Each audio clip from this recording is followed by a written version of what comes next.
Lafiny tsy fandriampahalemana sy ny akon'ny fankalazana ny fetim-pirenena izay hatrany ny fotoana ny fampahalalam-botsika amin'izao alina izao.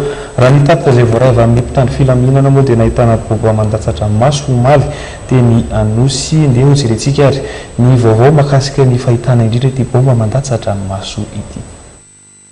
Vao maraina omaly dia efa nahitana grenady mandatsa-dranomaso tany amin'ny manodidina n'Anosy iny. Raha nambaran'ny général Florence Rakotomany omaly dia efa mpanaovana ny fanadihadiana mikasika fitaovam-piadiana hita tetsy Anosy manoloana ny WC publika io ny eo anivon'ny mpitandro filaminana. Nisy ihany koa moa olona tratra nitondra itony entona manempotra na big boss tony omaly maraina ihany teny Anosy teny. Roa moa zany satria fiara-miasa amin'ny mpaneho vaovao. Nisy moa teny akaikin'ny publika zay olona mitondra big boss reny zany ary torina kely zay koa dia nahita zany grenady mbatsy na lakry io nahita izay hita teo amin'ny WC publika teo akaikin'ny Anjerimainty izay boka soran'Andriamanitra izay boka fa tratra zany dia manamarina zany izay teniko taminareo hoe misy mikotrokotroka tanana sy andratra olona ary manamarina ihany koa fa misy ny fiara-miasany na amin'ny olon-tsotra mba hitandrovy izay zavatra zay. Mbola eo ampanaovana ny ankety moa zany zao mbola na constatation dia nitezan'olosea dia manao ny ankety zao ny cellule d'enquête hoe avy izy io